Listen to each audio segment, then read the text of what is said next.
Welcome to Rossman Radio, the podcast where we dive deep into the journeys of entrepreneurs, founders, and e-commerce brands that are breaking through the noise and scaling like never before. I'm Elise, and Rossman Media is a trend-forward social media agency specializing in going viral and delivering 10x returns for the brands that we work with. Each week, I'll sit down with industry disruptors to talk about the highs, the lows, and the exact strategies that help them grow from their first sale to multi-million-dollar milestones. If you're ready to unlock what it really takes to win on social, build a community, and multiply your revenue, then you're in the right place. Let's get into it.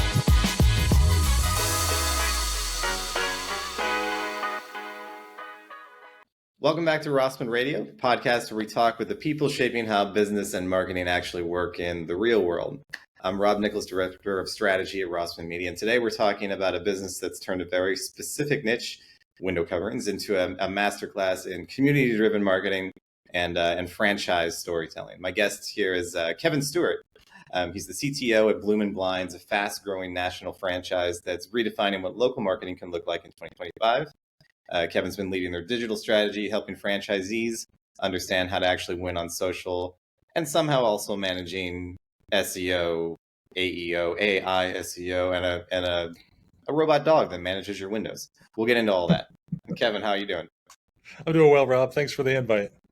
So, Kevin, for people who aren't familiar, give us a quick background. What's Bloom & Blinds, and what's your role in keeping the marketing side of things running smoothly across so many franchises? Yeah, so Bloom & Blinds is a family-owned, solely owned window covering franchise. So we sell blind shutters, shades, outdoor exterior products, and then our little niche that makes us special in the market is we actually repair products as well, not only our own, but other people's. When it comes to what I do, I'm really... They actually sometimes I'm the voice of the franchise. I connect with the franchise owners on a daily basis. I also help support in that repair side. And as I have these conversations, and I also help with the training and then 2-week national training, I build a really good rapport with these folks to where I even know their kids. And through these conversations, they'll call up or I will call them and talk about what they need to do with their local social medias. Instagram and Facebook are huge for us. It's all about being part of your community. If you just look like a corporate page, you don't know who you're working with or who you're buying with. So you have to add in that element of human element and who you are in your Facebook and Instagram page. So I kind of help give them little classes on how to do that and tips and tricks and just keep them engaged every day. The key to that is engagement every single day. I think you're dead on there, and I think that when we see a lot of, especially with like overarching brand guidelines and trying to keep things cohesive between either a business with multiple locations or a lot of franchisees, is that there's different levels of need, right, for each franchisee. Some need more assistance or more of a push than others. Some are just natural born content creators where you're like surprised. Oh, I didn't realize you guys were this natural on camera. How do you work to divvy up your time based on the need and who needs it? So we believe in you can take the horse to the water, but you can't make him drink. So we will push and we will push and we will push to the point of if we just get a franchisee who's maybe just not as proficient in using Instagram or altering photos, that at least they pay somebody to go do that for them. We kind of have an in-home service for that, but she's very limited on the time that she can spend on that while she's doing other marketing campaigns and ads. But on the most part, if you can't do it, somebody else should be. And we're driving that message really hard this year. And one of the things that really stood out to me was that outside of the results on Meta, on Instagram, what does doing social right look like for Bloom & Blinds? Like how do you get older franchise owners, not digital natives? I guess you kind of covered this already, but you know your audience is in a you mentioned that they don't think about window coverings until the moment they need them, which means that your marketing has to live in that like in between space. How have you tackled that challenge with social media specifically? How do you keep people? How do you keep yourselves top of minds when people realize that they need you? So what's the funnest part about the Super Bowl other than this halftime game or the halftime show? It's the ads. We all love the ads. And the ads are funny, they have kids in them, they have animals, and part of our messaging to the community is that fun. We're a fun brand. I got several franchisees who politely pimp out their kids on their social media page, and the kids love it because they're famous. But it's just about being in front of them all the time. So a new community is being built. You hashtag that community. You go in and you have conversations with the people in that community building homes. If you're talking to realtors, you're every time you even go out to have ice cream, you're posting about that in your pink uniform. It's just about always, I can't say it enough, community. And when we have a very large selection of owners who are doing really well with their social media. And so what we tell our other franchisees, because we really are a community, we like to use the word family a lot because we just like that. Work hard for your family. But we say go follow them. And what's really great about our community is those ones who are doing great, like a guy named Mark Tant in Birmingham, Alabama. He will take an hour after he's done working a very long day to talk to the next franchisee and give them tips. We also ask our franchisees who are doing really well at this to create workshops that we can record. And so now the next guy up can at least, if Mark Tant isn't available, can at least watch these workshops and see how to edit videos and photos and where to post and how to post. That's great. Yeah, I love how you guys especially keep the focus on family and that personal connection. I think that one of the benefits to doing content in-house, and we hear a lot of that, it's a tough economy. We hear a lot of brands saying we're going to take things in-house. We're going to take things in-house with our own team and try to, for the economy of it, try to improve things on our own before engaging with other partners. But I think one of the benefits to having a game or a really willing and someone who's willing to take that extra time is that you get that personal connection between the brand and the people you're talking to. We know all too well that people don't like, they prefer talking to people versus ads. They trust people over ads. That's why even something as semi-artificial as influencer marketing does better, at least in our experience recently, than more traditional commercials. So I think it's always helpful when you've got an internal team that's bought in and ready to go. But in all seriousness, sorry, go ahead. Oh, I'm over it. But all of that serious talk aside, I got to get to the robot, and I got to get that. You described yourself as a technology company that sells window coverings, which I thought was fascinating. So tell me a little bit about that, and then I want to hear about how you incorporated some automation and even pulled back from it a little bit in your own work. Yeah. So, you said it correctly. We believe that we are a technology company that sells window coverings. A lot of our industry is old and slow. And so they still do things on a piece of paper. There's still major companies that will use that tricolor paper, the white, the pink, and the blue, or the yellow. And heck, that's how we started. But quickly, we started using, this is going to sound weird, we started using computers as just a small little family business. Mom used to write the agenda down on a daily calendar, and it was a hot mess. I love that woman to death, but it wasn't very organized. And so then we moved to a software like an LMS or CRM, where we can put everything down, record everything, and have schedules that everyone can see out into the future. And once we saw that technology really working for us and improving our ROI, then we started getting into the laser side of things. Most of our competition still uses tape measures, and we started using lasers, very expensive, high-end lasers.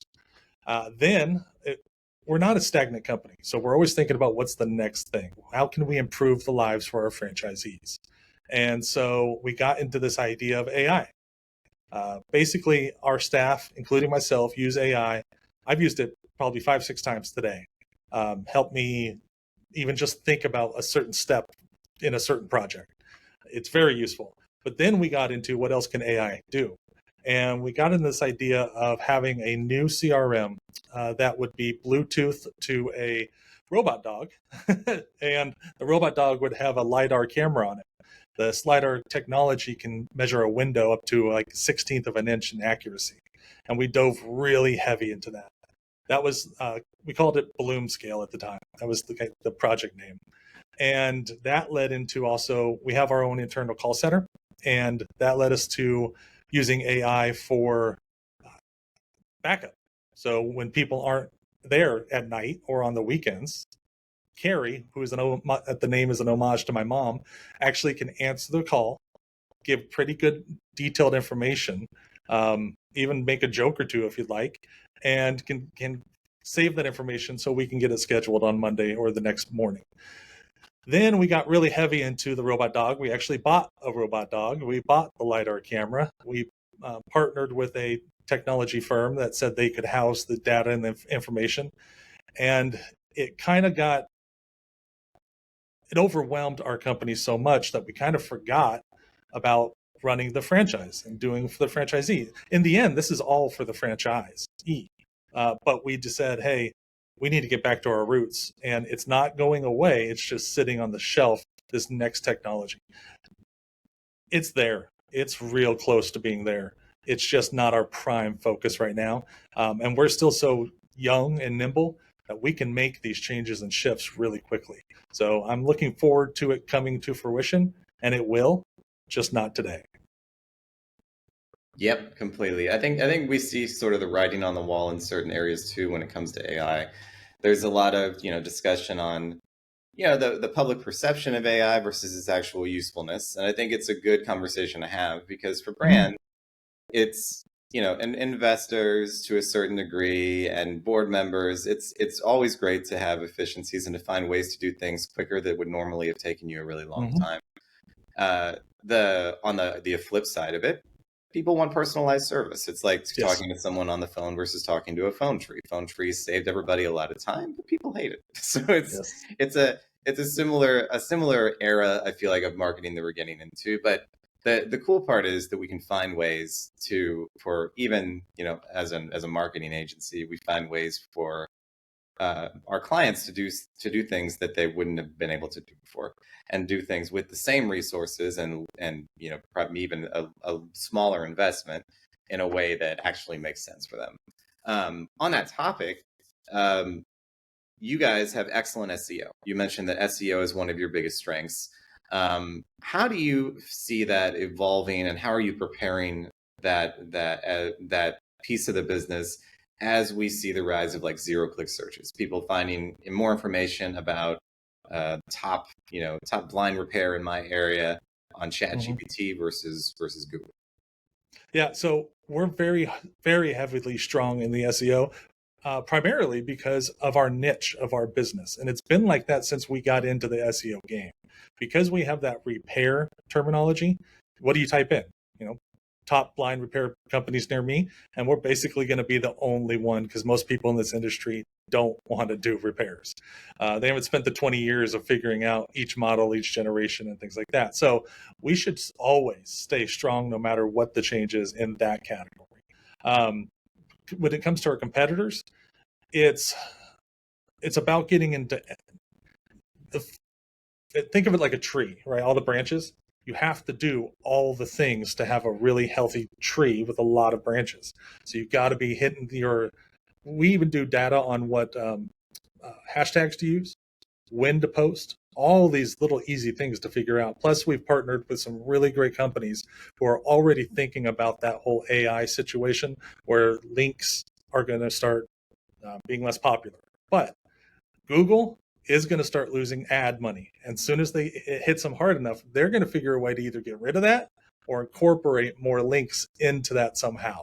So I believe the change is affecting people right now, but I believe either Google will change it or software companies or marketing companies like yourself will learn how to work it, for lack of a better term. So I'm not fearful of it. And yeah, I'm just not fearful of it, to be honest.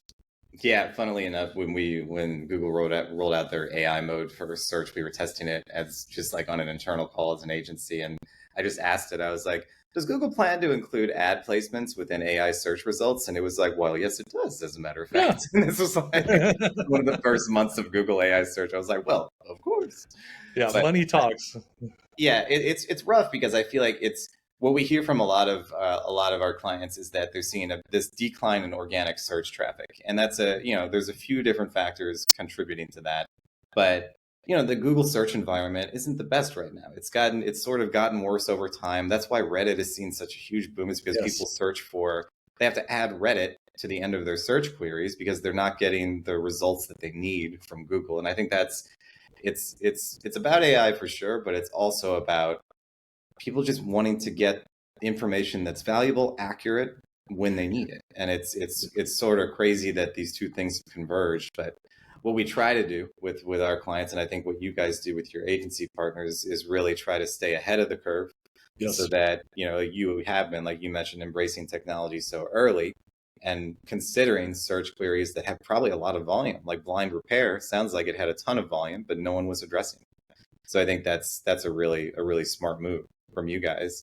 I'm sure, like any brand, you struggle in some areas. Tell me a little bit about the marketing channel that you want to focus more on in the next 6 months, or maybe one that's not performing quite as well as you would like. So we actually have, being a franchise organization, you're going to get a lot of people who kind of stray and find other ways to do things outside of the actual parameters of what they're supposed to do. And sometimes it's a good thing. Still kind of have to slap them on the wrist, but say, thanks for showing us some new stuff. So we had a couple franchisees kind of veer off the path and found us a couple really good new marketing agencies like 5 Channels. 5 Channels is a pretty well-known marketing ad agency, and they're great with SEO, but they're going to be hosting our website and taking care of that metadata behind the website. It is so important to have a well-built website. It's not even funny. And we've gone through that road of having a company that we thought was reputable in the industry. I don't want to say any names at the moment, but they're one of the top. And they built, from what we found out, a very bad website with very bad data on the back end. So it's all about that website, in our opinion, and getting call to action on that website. So 5 Channels, and then Scorpion. Scorpion is a really neat, awesome SEO company. They're also a website builder company, but we were with them when they only had like 2 franchises, and we were like the second. And so we've been holding hands with them for the last 11 years or so, 12 years.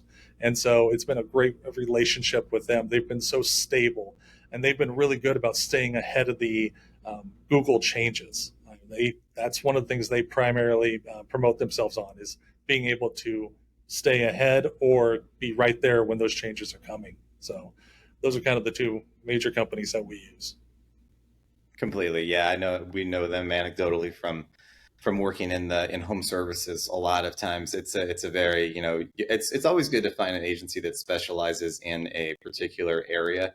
I'm sure that there are agencies that do really great work in multiple industries. But having that subject matter expertise and that experience is always a boost. How about the future of paid social media? We get the other thing outside of the whole AI discourse, which I'm sure people are by now sick of hearing me talk about. TikTok Shop. We get a lot of people wondering about social e-commerce. Have you dabbled in that at all? Have you tried to get things set up? Do you plan to in the future? How do you feel about those more direct, especially for someone who's not selling like a physical product, like a click to buy now kind of thing? Yeah, so that's kind of the hard part for our industry, is everything that we sell is custom made. So could we have stores for certain franchisees? Yes, and there are stores like blinds.com where you can go buy your product and do it yourself. So that technology is already out there. It's just not our model. It's not our market. There will always be do-it-yourselfers, but there's going to be guys who mow their lawn and somebody who pays somebody to mow their lawn. I am a guy who pays to have somebody mow my lawn. I have other things to do in the world. So in our industry, you will always have people who want to do it themselves and the ones that don't. So the TikTok online sales revenue source is probably not in our game anytime soon. It'd just be hard to set that up for each location. And then there's a lot of, in that industry, there's a lot of phone calls of how do I do this? And I made a mistake. How do I fix it? So we'd rather just be a full turnkey operation. Completely understand. Yeah, you don't want to talk. You want to start blinds talk. You're not into You're not going to start a whole subculture on TikTok. How about something like YouTube, where it's I get the feeling that a lot of people start to look up how to repair their own blinds, or they look Mhm. up home decor tips, and maybe they call you guys because they don't want to mow their own lawn. Like they realize that this is going to be so involved. But it seems like maybe you would fit into more of that educational content, which can segue nicely into lead generation. How do you do that right now? And do you feel like that's a channel that you pursue? Honestly, no, and here's why. It's taken me 20 years to be. What do they say? It takes 10,000 hours to be a master of your craft. I've like tripled that or doubled that. And it's not easy to know what I know, and it's also really good information because no one else knows what I know. Our franchisees do, and the people that I train to know what I know, or some of what I know. But if I gave away my secret recipe, it kind of loses that. I could lose generation. One of the things that we do when we're in the home is we're always looking for that extra opportunity. We work in the kitchen counter whenever we do anything, so we can see the house. Mrs. Smith can move around her house freely, but we can also look for those opportunities like the outdoor pergola. So we can turn a $200 repair invoice to a $16,000 sale because we're in the home with our special niche. That makes a lot of sense. Yeah, I don't want to give away trade secrets. Let's do a 30-minute YouTube video on how to not hire me. Yeah, so we actually had a competitor in the space. There's really only four major competitors, and they started mimicking our model with the repairs and a national brand, and they had nobody to support them, and so they actually took it off of their business model. Interesting. That's fascinating. Yeah. I think it's you guys share a lot of the same struggles that a lot of similar like home services business go through, and I think that what's unique is how you've really been very organized and very forward thinking throughout the process. And I think there's a lot that brands can learn from that. If there's one piece of advice that you could give to someone who's starting out, maybe they're in a home services industry that's more legacy, that hasn't fully embraced social media or technology, what would that be? What would you say to someone more, on the ground floor looking up in a similar industry? Yeah, be real. Don't be fake. Don't be cheesy. We never did any coupons because we run good numbers to run a good business. Just be yourself. That's the best thing I can do. If you're friendly in real life, you're going to be friendly in business. Just be yourself. That's the best thing I could tell you. And don't be fearful of not knowing everything at first. Learn from every single job and every single day. Learn something, and that will propel you very fast. Couldn't have said it better myself. I think that's a great takeaway from this. I hope that people listening have learned a little something today. And if you want to learn more about Bloomin' Blinds, you can go to bloominblinds.com. Kevin Stewart, thanks so much for joining us. Thank you very much, Rob. I appreciate you.